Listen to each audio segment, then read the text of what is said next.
Hello दोस्तों, इस वक्त की बहुत बड़ी खबर आ रही है जो बिहार लोक सेवा आयोग के माध्यम से बिहार शिक्षक बहाली से ही संबंधित है। आप देख सकते हैं कुछ दिनों पहले यानी कि कल परसों पिछड़ा अति पिछड़ा वर्ग कल्याण विभाग का पूरक परीक्षा फल जारी किया गया है और शिक्षा विभाग के पूरक परीक्षा फल जारी करने पर रोक है और अनुसूचित जाति जनजाति कल्याण विभाग की रिक्तियाँ अभी नहीं भेजी गई है काउंसलिंग के उपरांत, इसलिए उनका पूरक परीक्षा फल जारी नहीं किया गया है। और बीपीएससी द्वारा अभी एक लेटर जारी किया गया है। आप ये देख सकते हैं कि इस आधार पर संभावना है कि TRE 2.0 का पूरक परीक्षा फल जारी हो सकता है। अभी देखिए विस्तार से। प्रेषक सचिव बिहार लोक सेवा आयोग पटना, सेवा में निदेशक माध्यमिक शिक्षा विभाग बिहार पटना। शिक्षा विभाग बिहार के अधीन विज्ञापन संख्या 27/2023 TRE 2 के अंतर्गत विद्यालय अध्यापक के पदों पर नियुक्ति हेतु पूरक परीक्षा फल के संबंध में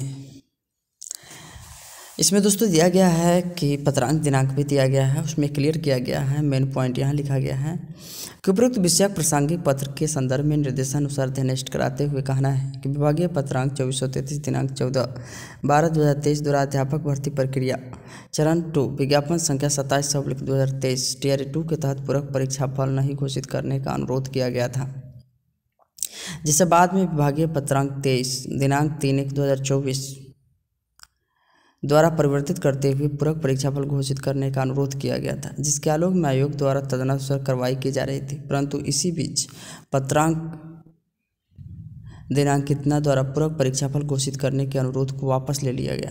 इससे असमंजस की स्थिति उत्पन्न हो गई।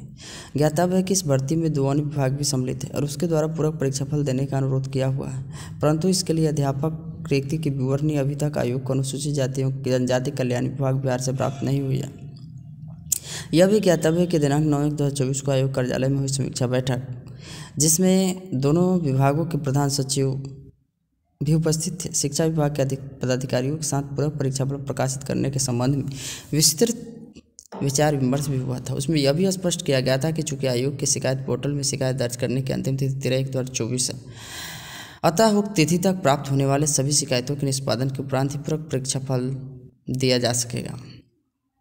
वर्णित परिस्थिति में श्रेयस्कर होगा कि पूरक परीक्षा फल देने का निर्णय लेने के बाद उसे वापस लेने के लिए विभागीय निर्णय पर कृपया पुनः विचार कर लिया जाए, क्योंकि न केवल इससे हजारों अभ्यर्थी प्रतिकूल रूप से प्रभावित हो जाएंगे, बल्कि एक ही विज्ञापन से हुई इस परीक्षा में राज्य सरकार के ही तीनों विभागों के निर्णयों में हुई एकरूपता के बाद पुनः उसे भंग करने से विवाद घटने की बजाय बढ़ने की संभावना है। फिर भी चूंकि पूरक परीक्षा फल का मामला पूर्णतया अधियाची विभाग के अधीन निर्णय पर आधारित है, अतः शिक्षा विभाग के अद्यतन अनुरोध के आलोक में शिक्षा विभाग हेतु कोई पूरक परीक्षा फल नहीं दिया जाएगा। परंतु शिकायत पोर्टल पर प्राप्त कतिपय शिकायत सही पाया गया है। चूँकि यह मूल परीक्षा फल का ही अंश, अतः इसका परीक्षा फल घोषित किया जा रहा है। बिहार लोक सेवा आयोग सचिव के माध्यम से अभी 12 लेटर जारी किया गया है कि पूरक परीक्षा फल जारी हो सकता है। इस पर पुनः शिक्षा विभाग को विचार करने के लिए कहा गया है। थैंक्स दोस्तों।